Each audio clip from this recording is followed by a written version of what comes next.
Natalie would spend her entire life in front of cameras, but the real story was always what happened when the cameras were off. To the public, she was Hollywood royalty, talented, graceful, and admired by nearly everyone she worked with. But privately, Natalie Wood was far more selective about who she trusted, respected, or even tolerated. Behind the smiles and polished interviews, there were actors she quietly resented, men whose behavior, ego, or personal choices left a lasting mark on her life. Some were lovers, some were co-stars, and some were people she felt betrayed by on a deeply personal level. Stay with this video until the end, because each name reveals a different side of Natalie Wood that most people never saw. Elvis Presley. Elvis Presley entered Natalie Wood's life at a moment when both of them were young, famous, and already under intense public pressure. To the outside world, their connection looked exciting. Two rising stars brought together by Hollywood's machinery. But behind closed doors, the experience left Natalie with feelings that were far from admiration. They met in the late 1950s, when Elvis was transitioning from music superstardom into film. Natalie, already a seasoned actress despite her youth, was used to disciplined sets and structured professionalism. Elvis, on the other hand, operated in a world that revolved entirely around him. His schedule, his entourage, his moods, everything bent to accommodate his presence. Natalie noticed this imbalance almost immediately. What bothered her most was not his fame, but his detachment. Elvis often appeared distracted, more influenced by the people around him than by the work itself. Conversations felt shallow. Decisions were rarely his own. Natalie, who valued preparation and emotional engagement, struggled with his lack of focus. She later confided to friends that working around him felt less like collaboration and more like orbiting someone who was unreachable. There was also a personal disappointment. Natalie expected sincerity, or at least clarity, from people she allowed into her inner circle. Elvis gave neither. He could be charming one moment and distant the next, leaving her unsure of where she stood. Over time, this inconsistency bred frustration. She felt reduced to a supporting presence in a world designed entirely for his comfort.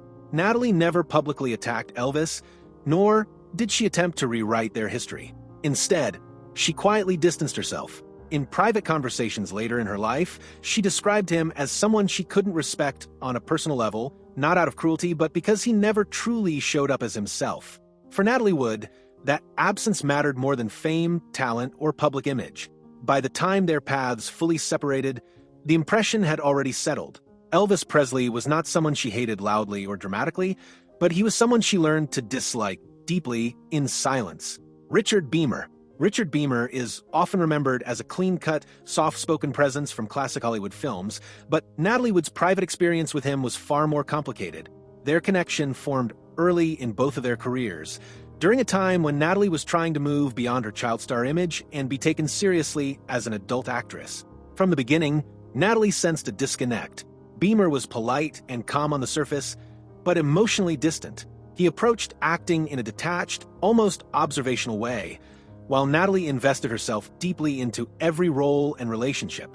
This difference in temperament created tension that never fully resolved. Natalie reportedly felt that Beymer lacked emotional awareness, not just in performance, but in real life. Conversations rarely went deeper than surface-level topics. When Natalie attempted to talk about ambition, pressure, or personal uncertainty, she felt dismissed or misunderstood. Over time, this made her feel isolated rather than supported. What troubled her most was the lack of accountability. Natalie valued honesty even when it was uncomfortable. Beymer, in her view, avoided confrontation and responsibility. When conflicts arose, he withdrew instead of addressing them directly. This avoidance frustrated Natalie, who preferred clarity over silence. As their paths diverged, Natalie became increasingly firm in her opinion. She did not see Richard Beymer as a bad person, but she did see him as someone she could not trust emotionally or professionally. In later conversations with close friends, she spoke of him as an actor she resented working with, not because of scandal or betrayal, but because of a fundamental mismatch in values. For Natalie Wood, dislike did not always come from dramatic conflict. Sometimes it came from disappointment, and Richard Beymer represented one of those quiet, lasting disappointments she never forgot. David Janssen. David Janssen carried a reputation for intensity, both on screen and off. To many, That seriousness translated into depth. To Natalie Wood, it often felt like unpredictability. Their professional overlap exposed differences in work ethic and communication that steadily eroded any sense of mutual respect. Natalie was meticulous. She prepared, asked questions, and wanted alignment before a scene began. Jansen, by contrast, tended to arrive with his own internal process already fixed. He resisted discussion and rarely adjusted once he had settled on an approach. This rigidity created friction. Natalie felt shut out of decisions that affected shared scenes, and the lack of collaboration left her frustrated. There were also issues of reliability. Jansen's personal struggles were not a secret in Hollywood, and while Natalie was sympathetic, she believed professionalism mattered regardless of circumstances. Missed cues, shifting moods, and inconsistent energy made it difficult for her to feel secure on set. She valued steadiness. Uncertainty made her uneasy. What ultimately bothered her most was tone. Natalie sensed a quiet condescension in the way Jansen interacted with her, subtle, never overt, but persistent enough to register. She felt talked over rather than listened to, and over time that feeling hardened into resentment. Natalie did not frame her feelings in harsh terms. She simply concluded that David Jansen was someone she could not work with comfortably or trust creatively. In her private reflections later in life, she grouped him among the actors she actively avoided. Not out of anger, but because the experience left her drained rather than inspired. James Dean occupied a complicated space in Natalie Wood's view of Hollywood. Even before personal interactions, she was aware of the mythology surrounding him. The image of raw honesty, emotional freedom, and rebellion against traditional acting rules. While many admired this, Natalie approached it with caution.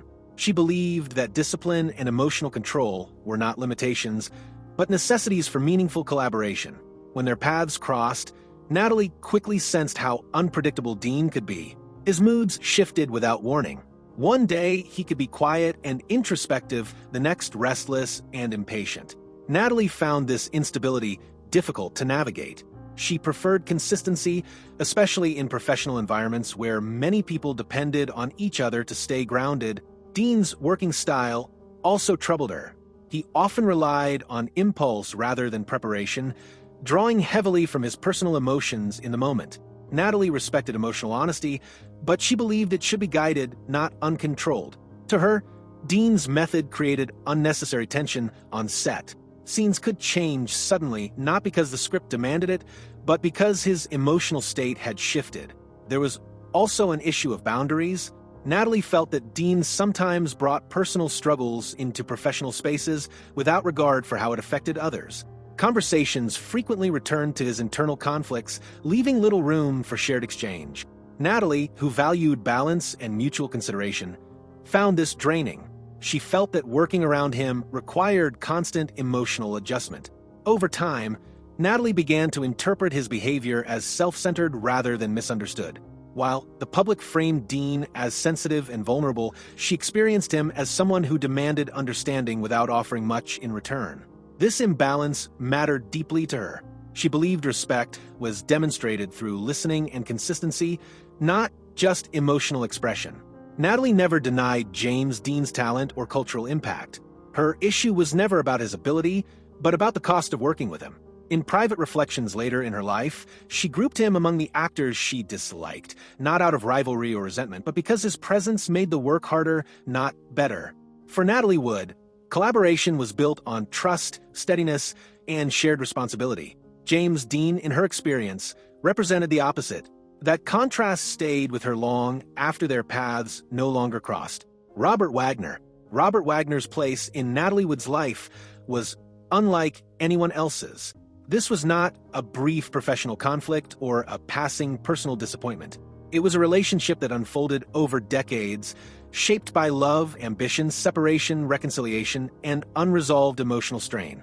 By the later years of her life, Natalie's feelings toward Wagner were layered and heavy, formed through lived experience rather than speculation or rumor.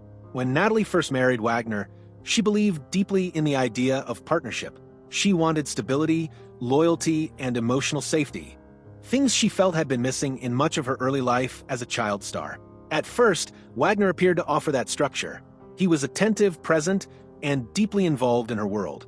But as time passed, Natalie began to feel that the relationship required her to shrink parts of herself to keep the peace. One of the most persistent issues Natalie struggled with was control.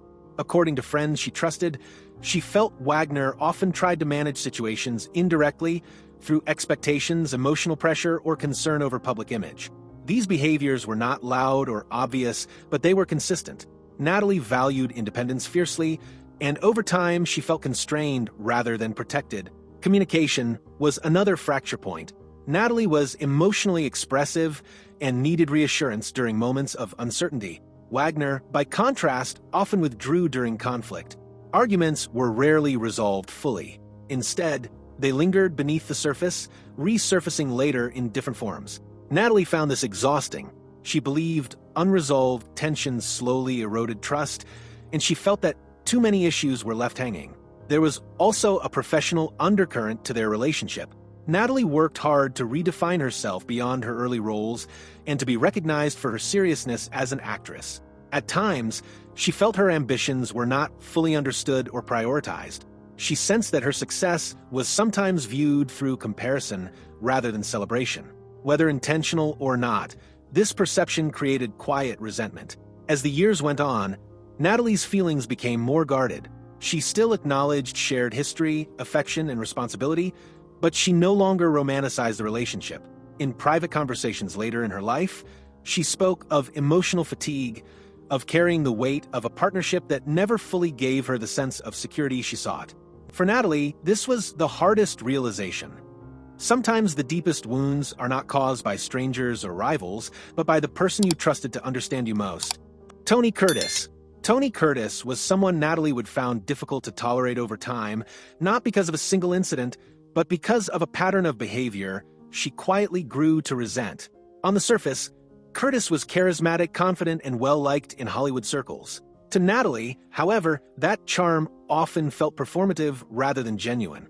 Natalie valued collaboration and emotional awareness, especially when working closely with another actor. With Curtis, she felt those qualities were missing.